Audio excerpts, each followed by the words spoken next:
শরীয়তে মুসাফির ওই ব্যক্তিকে বলা হয় যে 48 মাইল অর্থাৎ প্রায় 78 কিলোমিটার বা তার বেশি যাওয়ার উদ্দেশ্যে নিজ এলাকা ত্যাগ করে। আর যে নিজ এলাকায় অবস্থান করতেছে বা 78 কিলোমিটারের কম দূরত্বে সফর করবে সে মুসাফির নয়, বরং সে মুকিম। তেমনইভাবে 78 কিলোমিটার ও তার চেয়ে বেশি যদি সফর করে যাত্রাপথে যাওয়ার পথে মুসাফির হলেও যদি কোনো এক গ্রাম বা শহরে 15 দিন থাকার যদি বা এর চেয়ে 15 দিনের বেশি সময় থাকার যদি নিয়ত করে ওই স্থানে সে মুসাফির হবে না, বরং সে মুকিম হবে। দেখতে পারেন বাদায়ুস সানায়ের 1 নং খণ্ড 261 নং পৃষ্ঠা এবং 268 নং পৃষ্ঠা থেকে 270 নং পৃষ্ঠা। এভাবে কিতাবুল আসলের 1 নং খণ্ড 231 নং পৃষ্ঠা থেকে 233 নং পৃষ্ঠা ও 256 নং পৃষ্ঠা। মনে রাখতে হবে সফরের দূরত্বে বের হলে নিজ এলাকা নিজ বসতি থেকে বের হওয়ার পরে মুসাফির ধরা হবে। নিজ বসতি দ্বারা উদ্দেশ্য কি? নিজ বসতি দ্বারা উদ্দেশ্য হলে গ্রামের অধিবাসী নিজ গ্রাম ছাড়তে হবে, শহরের অধিবাসী শহর ছাড়তে হবে এবং সিটি শহরে বসবাসকারী সিটি শহর থেকে বের হওয়ার পরে সে মুসাফির হবে, এর আগে নয়। এভাবে 15 দিন থাকার নিয়তে এক এলাকায় অর্থাৎ এক গ্রামে এক শহরে করলে মুকিম হবে। ভিন্ন ভিন্ন গ্রাম বা শহরে করলে মুকিম হবে না, বরং মুসাফির হবে।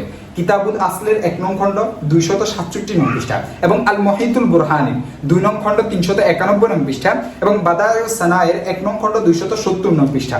আরেকটি মাসালা, সবথেকে গুরুত্বপূর্ণ মাসালা, মনোযোগ দিয়ে শুনুন।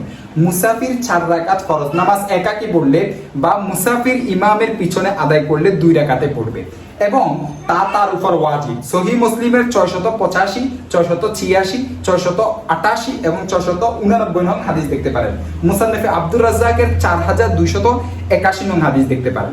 রাসূলুল্লাহ সাল্লাল্লাহু আলাইহি ওয়াসাল্লাম সর্বদাই সফর অবস্থায় 4 রাকাত ফরজ নামাজ 2 রাকাত পড়েছেন।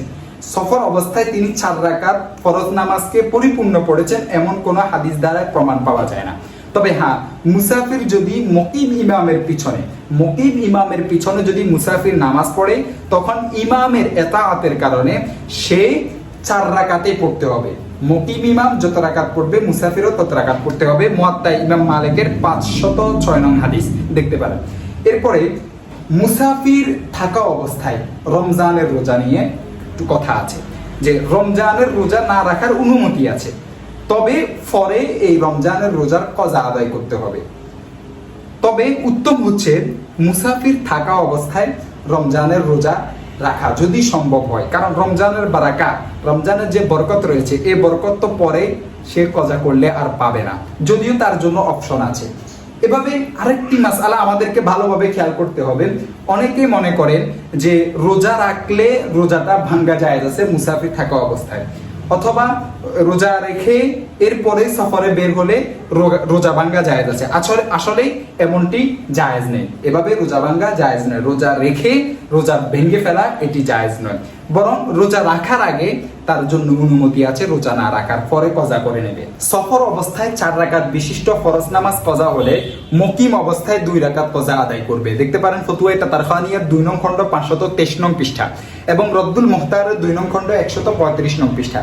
যদি কোনো ব্যক্তি নামাজের সময় হয়ে যাওয়ার পর নামাজটা আদায় না করে সফরে বেরিয়ে পড়ে এবং মুসাফির হয়ে যায়, সময় বাকি থাকে, তখন সে ব্যক্তি 4 রাকাত নামাজকে 2 রাকাত করে পড়বে, অর্থাৎ সেখানে সে কসর করবে। রদ্দুল মুখতারের 2 নং খণ্ড 613 নং পৃষ্ঠা দেখতে পারেন এবং আল মুসওয়াতুল ফিকহিয়ার 27 নং খণ্ড 281 নং পৃষ্ঠা দেখতে পারেন। আরেকটি মাসআলা, সফর অবস্থায় 2 বা 3 রাকাতের যে ফরজ নামাজগুলো রয়েছে সেগুলোর মধ্যে কোনো কসর নেই, 2 রাকাত 3 রাকাত তা পড়তেই হবে। মুসাফির থাকা অবস্থায় ফজরের সুন্নত গুরুত্বের সাথে আদায় করবে, কারণ রাসূলুল্লাহ সাল্লাল্লাহু আলাইহি ওয়াসাল্লাম মুসাফির থাকা অবস্থাও ফজরের সুন্নত ছাড়তেন না। মুসান্নাফে ইবনে আবি শাইবার 3950 নং হাদিস দেখতে পারেন।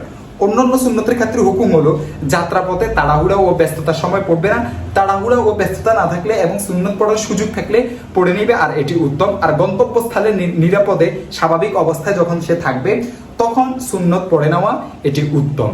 আরেকটি মাসআলা, সফর অবস্থায় যে সুন্নত পড়বে তা পরিপূর্ণ পড়তে হবে, সুন্নতের মধ্যে কোনো কসর নেই, কম নেই। জামি ও তিরমিজির 552 নং হাদিস দেখতে পারেন এবং 550 নং হাদিস দেখতে পারেন। সহিহ ইবনে খুজাইমার 947 নং হাদিস দেখতে পারেন। সুনানে আবু দাউদের 1252 নং হাদিস দেখতে পারেন। এভাবে আরেকটি মাসআলা আমরা জানা অবশ্যই আমাদের যে নিজ বাসস্থান থেকে সফরের দূরত্বে চাকরি বা পড়ার জন্য যদি থাকা হয় এবং নিজের থাকার যে জিনিসপত্র আসবাবপত্র রয়েছে সেগুলো সেখানে থাকে, তাহলে তার জন্য সেটা ওয়াতনে একামত, সে জায়গা যাওয়ার দ্বারায় মুসাফির হয় না, বরং মুকিম হয়। চাই 15 দিনের কমে যদি সে থাকুক, যদি 15 দিন না থাকুক, কোনো একটা সময় এর কমে থাকলেও সে সময় মুকিম হবে, মুসাফির হবে না। ইমাম মুকিম না মুসাফির এ ব্যাপারে যদি সন্দেহ হয় তাহলে জামাতে শরীক হওয়ার পূর্বে তা জেনে নিবে। আর ইমামেরও উচিত তিনি মুসাফির হলে নামাজটা যখন কসর করবে, কসর করার পরে তিনি বলে দিবেন যে আমি মুসাফির, এই জন্য নামাজ কসর করা হয়েছে, আপনারা যারা মুকিম আছেন তারা তাদের নামাজগুলো পরিপূর্ণ করুন। বা যারা মুসাফির অবস্থায় মাসবুক হয়েছে তারাও বুঝে যাবে যে আমরা তো মুসাফির ইমামের পিছনে নামাজ পড়েছি, এজন্য আমরা যে কসর করে নামাজ পড়ব। যদি মুসাফির বুঝতে না পারে যে ইমাম মুসাফির নাকি মুকিম এবং ইমামেও বলে নাই, তখন সেক্ষেত্রে সেই ইমামকে মুকিম হিসেবে ধরবে এবং 4 রাকাত নামাজ পড়বে। যদি পরে বের হয় জানা যায় ইমামটা মুসাফির ছিল, তাহলে তার নামাজ হয়ে গিয়েছে 2 রাকাত, প্রথম 4 রাকাতের 2 রাকাত হবে যে ফরজটা আর 2 রাকাত নফলটা। আর যদি জানা যায় ইমাম মুকিম ছিল তাহলে তো সমস্যা নেই, 4 রাকাতে আদায় হয়েছে। তবে সেক্ষেত্রেও যদি 2 রাকাত পড়া হয়, ইমাম যদি মুসাফির জানা যায় তাহলে নামাজ হবে, আর যদি ইমাম মুকিম হয় তাহলে সেই নামাজটা সে আবার দোহরে পড়তে হবে। রদ্দুল মুহতারের 2 নং খণ্ড 137 নং পৃষ্ঠা দেখতে পারেন। সফরের দূরত্বে বাসা ভাড়া থাকলে মাঝে মধ্যে 15 দিনের কম থাকলেও সে সেখানে মুসাফির হবে না, বরং সে সেখানে মুকিম হবে। শ্বশুরবাড়ি যদি সফরের দূরত্বে হয়, অর্থাৎ 78 কিলোমিটার বা তার বেশি হয় এবং 15 দিনের কম থাকার নিয়ত করে, তাহলে জামাই সেখানে মুসাফির হিসাবে গণ্য হবে, সে সেখানে মুকিম হবে না। আল বাহরুর রয় 2 নং খণ্ড 239 নং পৃষ্ঠা এবং রদ্দুল মুখতার দেখতে পারেন 2 নং খণ্ড 599 নং পৃষ্ঠা এবং 600 নং পৃষ্ঠা। কোনো মহিলা স্বামীর বাড়ি থেকে বাপের বাড়িতে গেলে এবং বাপের বাড়িতে 15 দিনের কম থাকলে ও বাপের বাড়ি যদি সফরের দূরত্ব অর্থাৎ 78 কিলোমিটার বা তার বেশি দূরত্বে হয়, তখন ওই মহিলা তার বাপের বাড়িতে মুসাফেরা হিসেবে থাকবে। আল ফতুয়া হিন্দিয়ার 1 নং খণ্ড 143 নং পৃষ্ঠা দেখতে পারেন এবং আব্দুরুল মুখতারের 2 নং খণ্ড 614 নং পৃষ্ঠা দেখতে পারেন। কয়েক জায়গায় আপনার বাড়ি আছে, তাহলে ওই সব জায়গায় আপনি মুকিম, আপনি সেখানে মুসাফির নয়। বাপ দাদার বাড়ি বিক্রি করে দিয়ে শুধু যদি জমি থাকে, তা আবাসস্থান থেকে যেখানে থাকে সেখান থেকে যদি সফরের দূরত্বে হয় এবং 15 দিনের কমে যদি সে বাড়িতে থাকার যদি নিয়ত করে, যেখানে তার জমি আছে বাড়ি নেই, বাড়ি বিক্রি করে দিয়েছে, তাহলে সে সেখানে মুসাফির হবে, চাই তার ভাইদের বাড়িঘর সেখানে থাকুক বা নাই থাকুক। ফতুয়ায়ে শামীর 2 নং খণ্ড 614 নং পৃষ্ঠা দেখতে পারেন এবং আপনি তাবিয়ুনুল হাকায়েক একটা কিতাব আছে, সেটার 1 নং খণ্ড 517 নং পৃষ্ঠা দেখতে পারেন এবং আহসানুল ফাতাওয়ার 4 নং খণ্ড 75 নং পৃষ্ঠা এবং 76 নং পৃষ্ঠা দেখতে পারেন। আরেকটি মাসালা, সফরের দূরত্ব নিয়ে যদি সন্দেহ হয় তখন ফরজ নামাজ 4 রাকাত বিশিষ্ট ফরজ নামাজ 4 রাকাতে পড়বে।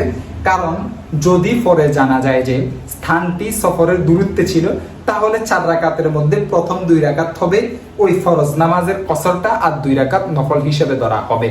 আর যদি সে 2 রাকাতের পরে বৈঠক না করে, 2 রাকাতের পরে বৈঠক না করে, তাহলে তার নামাজটা আবার দোহরাইয়ে পড়তে হবে। যদি বৈঠক করে তাহলে নামাজটা আর দোহরিয়ে পড়তে হবে না। দেখতে পারেন আল জাওহারাতুন নাইয়ারা 1 নং খণ্ড 216 নং পৃষ্ঠা এবং আল ফতুয়া হিন্দিয়ার 1 নং খণ্ড 139 নং পৃষ্ঠা। আরেকটি মাসআলা, তারাবিহের নামাজ কিন্তু সুন্নতে মুআক্কাদা, তাই সফর অবস্থায় অন্য সুন্নতে মুআক্কাদার যে হুকুম, তারাবিহের নামাজেরও সেই একই হুকুম। অর্থাৎ তাড়াহুড়া ও ব্যস্ততার সময় বা যদি সময় সুযোগ না থাকে তখন না পড়লে কোনো সমস্যা নেই। আর যদি স্থিরতা, তাড়াহুড়া না থাকে, যদি কোনো সমস্যা না থাকে এবং গন্তব্যস্থলে সে যদি নিরাপদ থাকে, সেই অবস্থায় সে তারাবিহের নামাজ পড়া তার জন্য উত্তম হবে, অন্য সুন্নতে মুআক্কাদার মতো। আর যদি না পড়ে তাহলে সে গুনাহগার হবে না। আরেকটি মাসআলা হচ্ছে, মুসাফির ইমাম যদি 4 রাকাত নামাজ পড়ায়, মুসাফির ইমাম, তার উপর কিন্তু 2 রাকাত ওয়াজিব ছিল, সে যদি 4 রাকাত পড়ায়, এটি যদি ভুলে হয় এবং 2 রাকাতের পরে বৈঠক করে, নামাজ শেষে সাহু সিজদা দেয়, তাহলে নামাজ শুদ্ধ হবে। আর যদি ইচ্ছাকৃতভাবে 4 রাকাত পড়ায় এবং 2 রাকাতের পরে বৈঠক করে, তবে সে গুনাহগার হবে এবং সে নামাজের সময় থাকলে তা দৌড়িয়ে পড়া, দ্বিতীয়বার পুনরায় আবার পড়া, এটি ওয়াজিব। যদি সময় চলে যায় তাহলে আর আদায় করতে হবে না, বরং এমতো অবস্থায় প্রথম 2 রাকাত, 4 রাকাতের প্রথম 2 রাকাত, তবে বৈঠক করতে হবে, দ্বিতীয় রাকাতের পরে বৈঠক করতে হবে। যদি দ্বিতীয় রাকাতের পরে বৈঠক করে তাহলে প্রথম 2 রাকাত ফরজ হিসেবে ধর্তব্য হবে আর বাকি 2 রাকাত নফল হিসেবে ধর্তব্য হবে। আর যদি বৈঠক না করে, 2 রাকাতের পরে বৈঠক না করে, তাহলে তার নামাজটা বাতিল হয়ে যাবে, আবার নামাজটা পড়তে হবে। যদি কজা হয়ে যায়, কজা পরে করতে হবে। আর যদি দ্বিতীয় রাকাতের পরে মুক্তাদিগণ ইমামের ইক্তেদা ছেড়ে দেয়, তখন মুক্তাদিদের নামাজ শুদ্ধ হয়ে যাবে। আরেকটি মাসালা হচ্ছে, সফর অবস্থায় গাড়ি থেকে নামাজ পড়া এটি জরুরি নয়, তবে চেষ্টা করবে গাড়ি থামিয়ে নামাজ আদায় করতে। যদি তা সম্ভব না হয় তাহলে দাঁড়িয়ে ফরজ নামাজ পড়ে নিবে, যদি দাঁড়াতেও সম্ভব না হয় তাহলে বসে ইশারার মাধ্যমে নামাজটা পড়ে নিবে, তবে কেবলামুখী হতে যথাসাধ্য চেষ্টা করবে। যদি গাড়ি কেবলার দিক হতে অন্যদিকে ঘুরে যায় তাহলে নামাজের মধ্যে থাকা অবস্থায় অন্যদিকে ঘুরে যাবে, ফিরে যাবে। আর এটি যদি সম্ভব না হয় তাহলে যেদিকেই ফিরে সম্ভব হয় নামাজটা পড়ে নিবে এবং শেষ করে নিবে। কেবলা ঠিক না রাখতে পারলে নামাজের কজা করতে হবে, নামাজটা আবার পড়তে হবে। নামাজ যদি নফল হয় তাহলে সমস্যা নেই।